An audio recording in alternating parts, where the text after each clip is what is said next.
નમ્રતા એક પ્રાઇવેટ બેંકમાં ઓડિટર તરીકે જોબ કરતી શાંત પણ અત્યંત તેજસ્વી વહુ હતી. જ્યારે તે લગ્ન કરીને રોહનના ઘરે આવી ત્યારે તેની નણંદ શ્વેતાએ ઉપરથી બહુ પ્રેમ દેખાડ્યો અને પોતું ઘરનું કામ સંભાળી લેશે તેવું નાટક કર્યું. પરંતુ શ્વેતા દેખાવમાં જેટલી માસૂમ હતી, અંદરથી તેટલી જ કલેશી અને અદેખી હતી. તેને નમ્રતાનો આત્મવિશ્વાસ અને મોંઘી સાડીઓ બિલકુલ ગમતા નહોતા. તે નમ્રતાને સાસુ સસરાની નજરમાંથી પાડી દેવા માટે અવારનવાર સાયલેન્ટ કલેશ કરતી રહેતી. ક્યારેક તે નમ્રતાએ સવારે વહેલા ઉઠીને ટેબલ પર મૂકેલી સસરાની દવાઓ છુપાવી દેતી અને સાસુમા પાસે નમ્રતા બેદરકાર હોવાની કાન ભંભેરણી કરતી, તો ક્યારેક રોહનના ફોનમાંથી નમ્રતાના મેસેજ ડિલીટ કરીને બંને વચ્ચે ઝઘડા કરાવવાનો પ્રયત્ન કરતી. નમ્રતા બેંકમાં કામ કરતી હોવાથી તેની તીક્ષ્ણ નજર આ બધું નોટિસ કરી રહી હતી, પણ પાકા પુરાવા વિના તે શાંત રહીને યોગ્ય સમયની રાહ જોઈ રહી હતી. એક દિવસ શ્વેતાના લગ્ન માટે ઘરે છોકરાવાળા આવવાના હતા અને આખો પરિવાર તૈયારીમાં વ્યસ્ત હતો. સાસુ મંગળાબેને કબાટમાંથી સોનાનો કિંમતી હાર કાઢ્યો જે શ્વેતાને પહેરવાનો હતો. બપોરે નમ્રતા ઓફિસથી અડધા દિવસની રજા લઈને ઘરે આવી હતી. સાંજે જ્યારે છોકરાવાળા આવ્યા અને હાર પહેરાવાનો સમય થયો ત્યારે કબાટમાંથી તે સોનાનો હાર ગાયબ હતો. ઘરમાં હંગામો મચી ગયો અને શ્વેતાએ રડવાનું નાટક શરૂ કરી દીધું.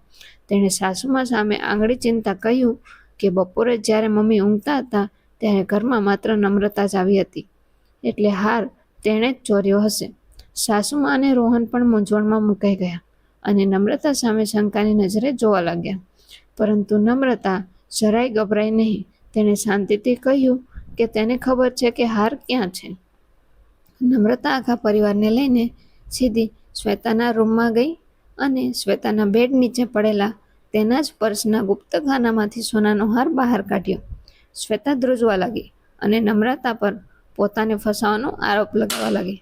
ત્યારે નમ્રતાએ હસીને પોતાના ફોનમાં ઓડિયો રેકોર્ડિંગ પ્લે કર્યું, જેમાં શ્વેતા તેની સહેલી સાથે ફોન પર વાત કરતી સ્પષ્ટ સંભળાતી હતી કે તે આજે નમ્રતા પર ચોરીનું કલંક લગાવીને જ તેને ઘરમાંથી કાઢી મૂકવી અને હાર તેણે જ પોતાના પર્સમાં છુપાવ્યો છે.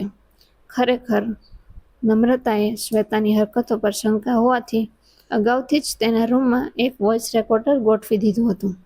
આ રેકોર્ડિંગ સાંભળીને સાસુ સસરા અને રોહિતના પગ નીચેથી જમીન સરકી ગઈ. સસરા જીતેશભાઈનો ગુસ્સો ફાટી નીકળ્યો. તેમણે શ્વેતાને સખત શબ્દોમાં વઢતા કહ્યું કે તેના આવા કલેશી સ્વભાવના કારણે જ તેના લગ્ન ક્યાંય ઢકતા નથી. ત્યાં આવેલા છોકરાવાળા પણ આ બધો ડ્રામા જોઈને લગ્નની ના પાડીને ચાલ્યા ગયા. સાસુમાએ પોતાની ભૂલ બદલ વહુની માફી માંગી અને રોહને પણ પોતાની પત્ની પર શંકા કરવા બદલ પસ્તાવો થયો. સસરાએ શ્વેતાને સજા રૂપે કહી દીધું કે જ્યાં સુધી નમ્રતા પાસે માફી માંગીને પોતાનો સ્વભાવ નહીં સુધારે ત્યાં સુધી તેના લગ્નની વાત ઘરમાં નહીં થાય. આ રીતે નમ્રતાએ પોતાની બુદ્ધિ અને સ્માર્ટનેસથી કલેશી નણંદનો પર્દાફાશ કરીને ઘરમાં પોતાનું માન સન્માન પાછું મેળવ્યું. ધન્યવાદ.